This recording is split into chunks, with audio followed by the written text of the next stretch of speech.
question, and certainly I'm going to let these folks answer it, but I think we saw this when the State Department submitted the report for the UPR, and there was the one paragraph in the State Department report that acknowledged that the administration could only be disappointed by the disparities in unemployment and underemployment in the United States along racial and ethnic lines. And the Wall Street Journal editorial page criticized the administration for acknowledging what are facts. And so I think, I personally think that the facts are very important, and that being armed and prepared, and I agree, this is a wonderful tool, and having people understand what the realities are, and then being able to tie those realities to people, and to stories, and to the neighbor, that, you know, that nobody is for immigration until it's their nanny. You know, like it's their nanny who's going to be deported, and then suddenly they think that their nanny deserves the right to be here. And so figuring out how to personalize these facts to the people that they interact with and know on a daily basis, I think that is our job as civil society, is to help with that education process. You can take more questions. Yeah, I'll take 1, 2, and 3, and then I'll come to you, Mary. Yes? Renata from Civicus. First of all, thank you very, very much for these presentations, and I think it comes at the moment, as you said, not out of nothing, but in which way this can really contribute still to something really happening. Now, my first question is really, how much is this, I mean, this should be not just here. I mean, you should have these kind of talk shows on a daily basis, really, I mean, permeating the US. And I mean, if you are in New York, you know it maybe in San Francisco. If you go into the middle, what we have heard now through, I mean, here in Europe, from the, at the moment, the election process, if there is finally somebody like Obama doing a little bit, and they already address him as whatever, strange animal, socialist, and whatever. Now, I think we need, when we see it, when we hear the really freedom of want, this presupposes a very strong government. How can you have freedom of want if you do not have a strong acting government? Now, what we hear is, again, you know, all this individualism, and everybody has to get himself out of this mess by himself. And I mean, this is incredible. We are in the 21st century, globalized. This is not possible. The American dream as it was, has been for 2 centuries ago. But today it's different. And I think this has to permeate, reveal all of the US. And I think you should do, as civil society, as you have been lauded here in the report, you have definitely, I think it is a moment today for civil society to act and to do something. And the US is, in general, you know, the American president is supposed to be the most powerful person, and yet he is not.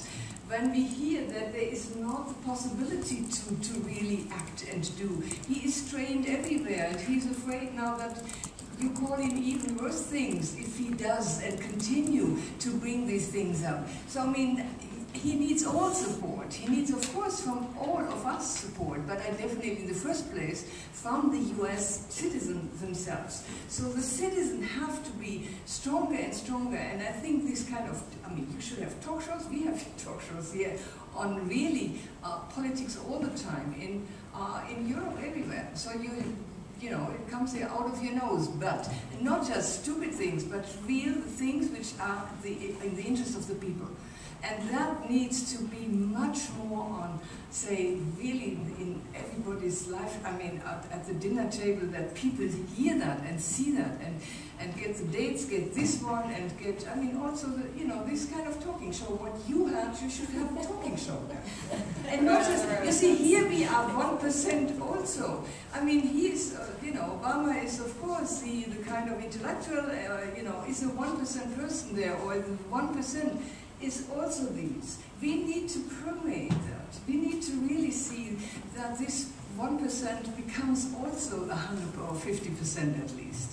And that, I mean, you know, for us it is absolutely incredible what these Tea Party people are talking about. This is so incredible. No, it's an insult. It is, I mean, for Americans, you know, sometimes I really get fed up. But I didn't want to, I mean, I wanted to come here to work, and I all of a sudden you tell these things, and I think I have to react, because I think the civil society in the United States need to take this really head on.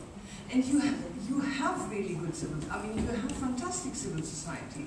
So get more connected, put the dots together, and really become much more strong and powerful, and get the support there. Thank you. Yes? Robert James Parsons, journalist with the Geneva Courier. Clarification first, the Federal Reserve Bank was mentioned as an independent bank. It is not an independent bank. It is not an independent entity at all. It is a private bank.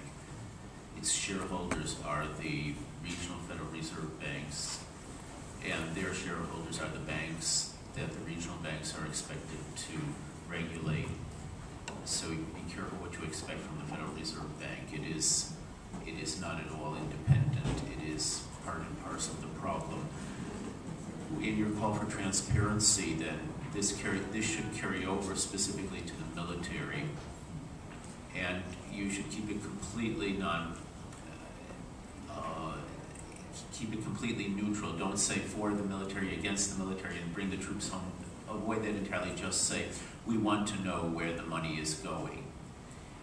Now the Office of Budget and Management, as well as what was previously the General Accounting Office, which is now the Government Accountability Office, have said if the Pentagon were subject to an audit, it would never survive.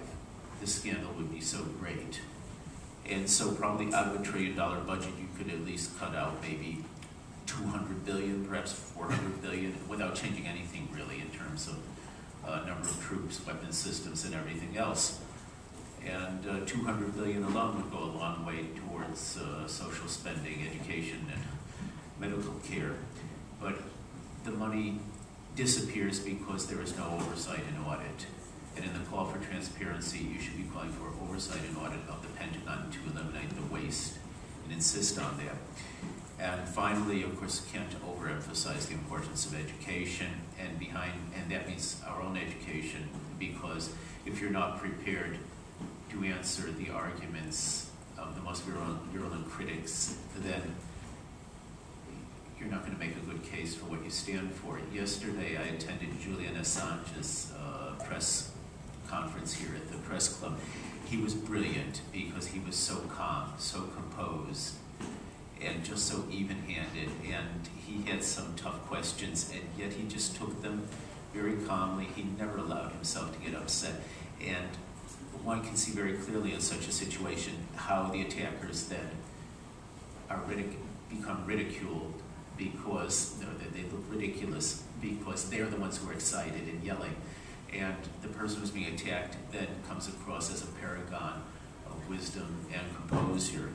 And one final point then, in all of that, in emphasizing the education in the United States and your own education, you should constantly keep in mind the distinction between the consumer and the citizen. The United States is a society where people are raised, educated, trained, forced to be consumers and not to be citizens. And what we need are citizens. And with that in mind, instead of talking about politics, you might go back to Jefferson's appellation, which was public affairs. Because politics immediately conjures up the idea of something dirty, something nasty, backstabbing, backroom bargaining, and whatever. Talk about public affairs and the need for people to involve themselves in public affairs, just as they often get involved in things such as consumer rights. But you can't have consumer rights if the public affairs aren't in order. And so it's the public affairs that create the framework for everything else. Thanks.